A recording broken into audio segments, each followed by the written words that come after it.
Hello, welcome back. ഇന്ന് ഒരു family മീറ്റപ്പാണ്. എൻ്റെ ഹസ്ബൻഡിൻ്റെ ഫാമിലിയൊക്കെ വീട്ടിൽ വരുന്നുണ്ട്.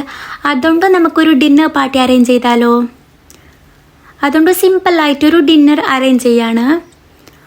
ആദ്യം ഞാൻ ഈ ഉള്ളിയൊക്കെ കഴുകിയെടുക്കുന്നുണ്ട്.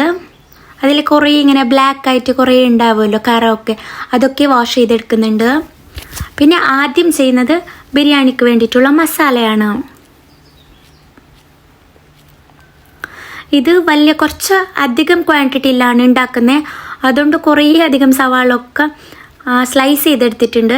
ഇതൊരു നാടൻ രീതിയിലാണ് ഉണ്ടാക്കുന്നത്. ഇതൊരു പഴയ കാലത്തൊക്കെ ഉണ്ടാക്കുന്ന ടൈപ്പിലാണ് ബിരിയാണി ഉണ്ടാക്കുന്നത്.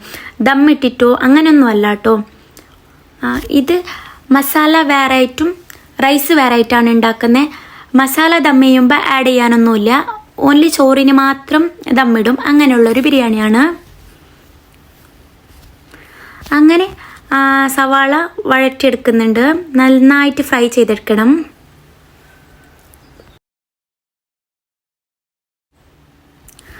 ഒന്ന് ഈ സവാളയുടെ കളർ മാറി വരുമ്പോൾ അതിലേക്ക് ടൊമാറ്റോ പേസ്റ്റ് ചേർക്കാണ്.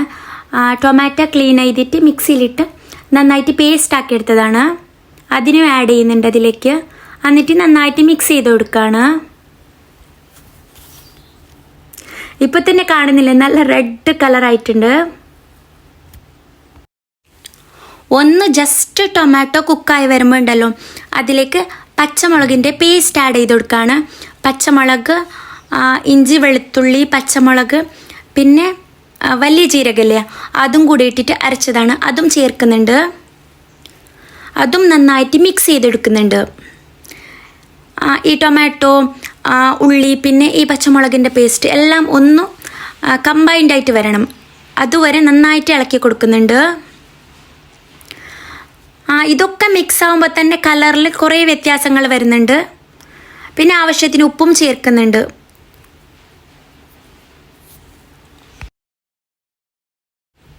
പിന്നെ ആസ് യൂഷ്വൽ മഞ്ഞൾപ്പൊടി, ബിരിയാണി മസാല, ചിക്കൻ മസാല ഇതൊക്കെ ആഡ് ചെയ്ത് കൊടുത്തിട്ട് നന്നായിട്ട് മിക്സ് ആക്കി എടുക്കുന്നുണ്ട്.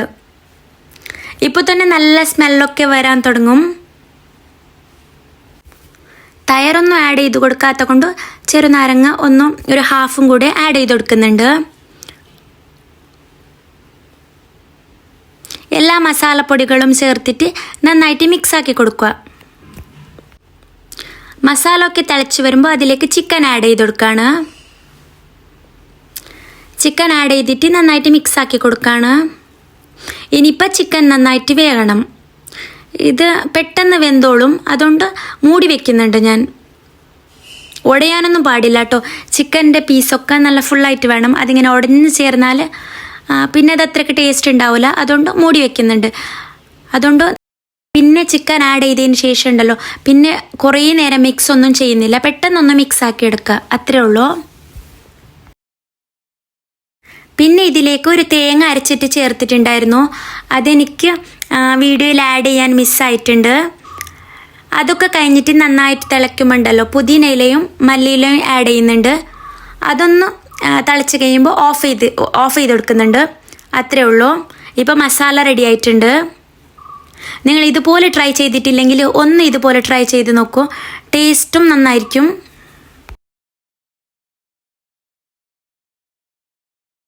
പിന്നെ അതിൻ്റെ ഇടയ്ക്ക് സാമ്പാർ ഉണ്ടാക്കുന്നുണ്ട്. എല്ലാ വെജിറ്റബിൾസും പരിപ്പും ഇട്ടിട്ട് കുക്കറിൽ 2 വിസിലാക്കാണ്. ഈ വെജിറ്റബിൾസും പരിപ്പൊക്കെ നന്നായിട്ട് വേകണം കേട്ടോ, അപ്പാണ് ടേസ്റ്റ് കിട്ടുന്നത്. അതൊക്കെ വെന്തതിന് ശേഷം ഇത് ഞാനൊരു ചട്ടിയിലേക്ക് മാറ്റിയിട്ടുണ്ട്. ഇതിലേക്ക് തേങ്ങ, പച്ചമുളക് ഒക്കെ ചേർത്തിട്ട് അരച്ചിട്ടുള്ള അരപ്പും കൂടെ ചേർക്കാണ്. ഇത് തേങ്ങ അരച്ച് ചേർത്തിട്ടുള്ള സാമ്പാറാണ്, അതുകൊണ്ട് നല്ല ടേസ്റ്റാണ്.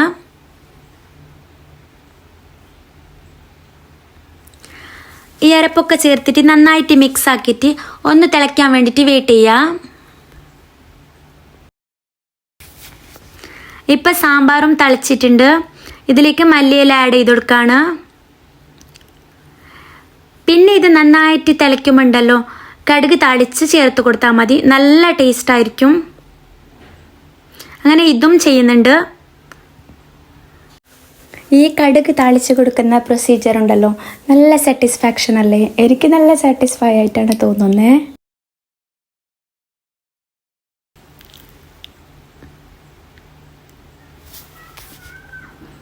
അങ്ങനെ സാമ്പാറും റെഡി ആയിട്ടുണ്ട്. പിന്നെ ഉണ്ടല്ലോ, കടുക് താളിക്കുമ്പോൾ ആ എണ്ണയിലോട്ട് കുറച്ച് സാമ്പാർ പൗഡർ ആഡ് ചെയ്യുകയാണെങ്കിൽ ഒന്നുകൂടെ നല്ല ടേസ്റ്റ് ആയിരിക്കും, അതിൻ്റെ സ്മെല്ലും നല്ല അടിപൊളിയായിരിക്കും. ഇപ്പോൾ ഇവിടെ സാമ്പാറും റെഡി ആയിട്ടുണ്ട്. പിന്നെ ചിക്കൻ ഫ്രൈ ചെയ്യാൻ വേണ്ടിയിട്ട് മസാല മാരിനേറ്റ് ചെയ്ത് കൊടുക്കുകയാണ്. ചിക്കനിലേക്ക് മാരിനേഷൻ സ്റ്റാർട്ട് ചെയ്തിട്ടുണ്ട്. ഇത് എൻ്റെ ഹസ്ബൻഡിൻ്റെ ആൻറ്റിയാണ് കേട്ടോ ചെയ്യുന്നത്. ഇവർ നന്നായിട്ട് കുക്ക് ചെയ്യും. പിന്നെ പോരാത്തതിന് ഭയങ്കര കോമഡിയാണ്. വീട്ടിൽ എന്ത് ഫംഗ്ഷന് വന്നാലും ഭയങ്കര കോമഡിയൊക്കെയാണ്. എൻ്റെ വീടിൻ്റെ തൊട്ടടുത്താണ് വീടുള്ളത്. അതുകൊണ്ട് അവരാണ് കേട്ടോ ഇന്ന് മാരിനേഷനൊക്കെ ചെയ്യുന്നത്.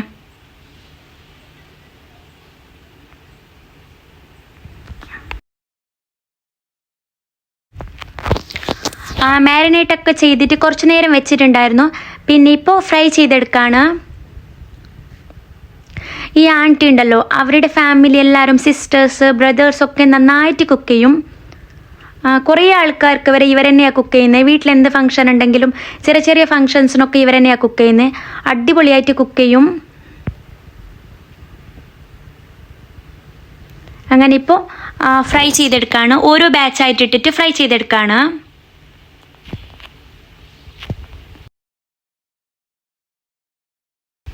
തിരിച്ചും മറിച്ചിട്ട് ഫ്രൈ ചെയ്തെടുക്കണം. ഇത് നിങ്ങൾക്ക് എല്ലാവർക്കും അറിയുന്ന പ്രൊസീജിയർ അല്ലേ? അപ്പം ചിക്കനും ഫ്രൈ ചെയ്തെടുക്കുന്നുണ്ട്.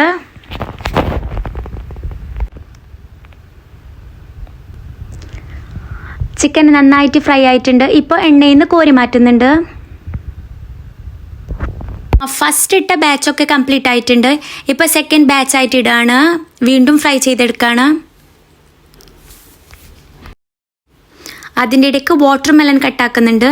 കുറേ ഫ്രൂട്ട്സൊക്കെ കട്ട് ചെയ്ത് വെക്കുന്നുണ്ട്. ആദ്യം വാട്ടർ മെലനാണ് കേട്ടോ കട്ട് ചെയ്യുന്നത്. ഇവിടെ ജ്യൂസ് ആക്കുന്നുണ്ട്. ബട്ടർ സ്കോച്ച് ഫ്ലേവറുടെ ജ്യൂസാണ്. നല്ല ചില്ലൊക്കെ ആയിട്ട് കുടിക്കാൻ നല്ല ടേസ്റ്റാണ് കേട്ടോ. പിന്നെ പോരാത്തതിന് ഭയങ്കര ചൂടല്ലേ, അപ്പോൾ എന്തായാലും ഫുഡ് കഴിച്ചില്ലെങ്കിലും ജ്യൂസ് മസ്റ്റാണ്. അപ്പോൾ ജ്യൂസും ആക്കുന്നുണ്ട്.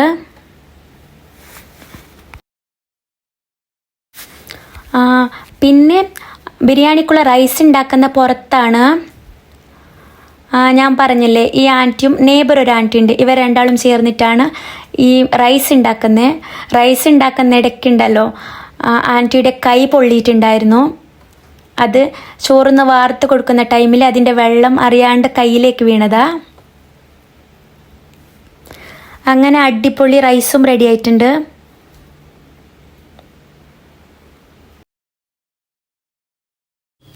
ഉമ്മ ബിരിയാണിയൊക്കെ സെറ്റ് ചെയ്ത് കൊടുക്കുന്നുണ്ട്. ഈ റൈസൊക്കെ ഉണ്ടാക്കുമ്പോൾ കുറച്ച് ലേറ്റ് ആയിട്ടുണ്ടായിരുന്നു. ഒരു മഗ്‌രിബിൻ്റെ ടൈമൊക്കെ ആയിട്ടുണ്ടായിരുന്നു.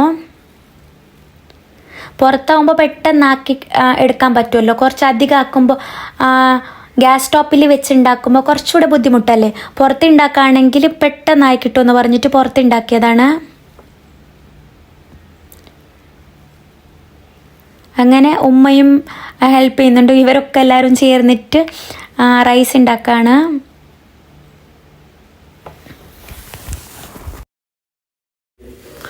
ഇവർ റൈസ് ഉണ്ടാക്കുന്നതുകൊണ്ടും ഞാൻ മൊബൈലിൽ ചുമ്മാ വീഡിയോ എടുത്തുകൊണ്ട് നിൽക്കുകയാണ്. ഇവരാക്കുന്നതുകൊണ്ട് ഇത് നല്ല ഹെൽപ്ഫുള്ളാണ് എനിക്ക്. പിന്നെ ഈ റൈസിലേക്ക് ദമ്മിട്ട് കൊടുക്കുന്നുണ്ട്, വേറൊരു പാത്രത്തിലേക്ക് മാറ്റിയിട്ട്. ഈ ദമ്മിടുന്ന കാണാൻ നല്ല രസമല്ലേ, കളറൊക്കെ ആഡ് ചെയ്തിട്ട്. പിന്നെ മുകളിൽ കണലൊക്കെ ഇടുമ്പോൾ നല്ല രസമല്ലേ കാണാൻ. അങ്ങനെ ഫ്രൈ ചെയ്തിട്ടുള്ള ഉള്ളിയും കാഷ്യനട്ടും റൈസിൻസൊക്കെ ആഡ് ചെയ്യുന്നുണ്ട്.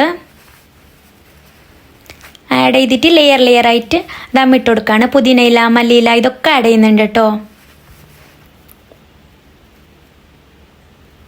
ഇപ്പോൾ ക്യാരറ്റും കൂടി ഇട്ടപ്പോൾ നല്ല കളർഫുൾ ആയിട്ടുണ്ട്. പിന്നെ ഇതൊക്കെ റൈസൊക്കെ ഇട്ട് കഴിഞ്ഞു. ഇത് ലാസ്റ്റ് സ്റ്റെപ്പാണ് കേട്ടോ. ഇപ്പം നല്ല കളർഫുള്ളായില്ലേ. നോർമലി നമ്മൾ ബിരിയാണിയിലേക്ക് അങ്ങനെ കളർ ആഡ് ചെയ്യൂല. ഇനിയിപ്പോൾ എല്ലാവരും ഉണ്ടല്ലോ, അതുകൊണ്ട് കളർ ആഡ് ചെയ്തതാണ്. ലാസ്റ്റും എല്ലാം ആഡ് ചെയ്യുന്നുണ്ട്. ഗീ, പുതിന, മല്ലിയില, ക്യാരറ്റ്, കാഷ്യൂനട്ട് ഇതൊക്കെ ആഡ് ചെയ്ത് കൊടുത്ത് പിന്നെ അതിനെ മൂടി വെച്ചിട്ട് അതിൻ്റെ മുകളിൽ കണലിട്ട് കൊടുക്കുകയാണ്. ഇത് നെയ്ബർ ഇട്ട് കൊടുക്കുകയാണ്. ഞാൻ പറഞ്ഞില്ല നെയ്ബർ ആൻറ്റീന്ന്. എപ്പോഴും അങ്ങനെയാണ്. എന്ത് ഫംഗ്ഷൻ ഉണ്ടെങ്കിലും എന്തിനാണെങ്കിലും ആദ്യം എത്തുന്നവരായിരിക്കും. നല്ല ഹെൽപ്പിംഗ് നേച്ചറുള്ള ഒരാളാണ്. എന്തായാലും വീട്ടുകാരെ പോലെ തന്നെയാണ്. എപ്പോഴും ആ വീട്ടിൽ വരുന്നുണ്ട്. നമ്മുടെ തൊട്ടടുത്തുള്ള വീടാണ് കേട്ടോ. അവരാണ് ചെയ്തിടുന്നത്. ഇവരാണ് കേട്ടോ ഇന്ന് റൈസൊക്കെ ഉണ്ടാക്കിയത്. എന്തായാലും നമുക്കിതൊന്നും പറ്റൂലായിരിക്കും ഇത്ര വലിയ ക്വാണ്ടിറ്റിയിലൊക്കെ ഉണ്ടാക്കാൻ. ഇവർ രണ്ടാളും ചേർന്നിട്ടാണ് റൈസൊക്കെ ഉണ്ടാക്കിയത്. നല്ല അടിപൊളി റൈസായിരുന്നു. ദം കഴിഞ്ഞതിന് ശേഷം മൂടി വെച്ചിട്ട് ദം ഇട്ട് കൊടുക്കുകയാണ്. മൂടിയതിന് ശേഷം അതിൻ്റെ മുകളിൽ കണലൊക്കെ ഇട്ട് കൊടുക്കുന്നുണ്ട്. ഇതൊക്കെ ഇട്ട് കൊടുത്തിട്ട് 20 മിനിറ്റ്സ് ദമ്മിട്ട് വെക്കുകയാണ്. പിന്നെയാണ് കേട്ടോ ഓപ്പൺ ചെയ്യുന്നത്.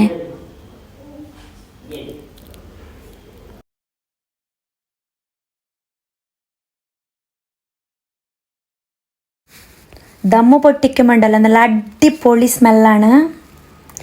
പിന്നെ അകത്ത് സാലഡ് ഉണ്ടാക്കുന്നുണ്ട്. അതും കഴിഞ്ഞു. പിന്നെ പത്തിരി, ചപ്പാത്തി ഒക്കെ ഉണ്ടാക്കിയിട്ടുണ്ടായിരുന്നു. പിന്നെ കുറച്ച് സാധനങ്ങളൊക്കെ ഔട്ട് സൈഡിൽ നിന്ന് കൊണ്ടുവന്നതാണ്. എല്ലാവരും എത്തിയിട്ടുണ്ട്.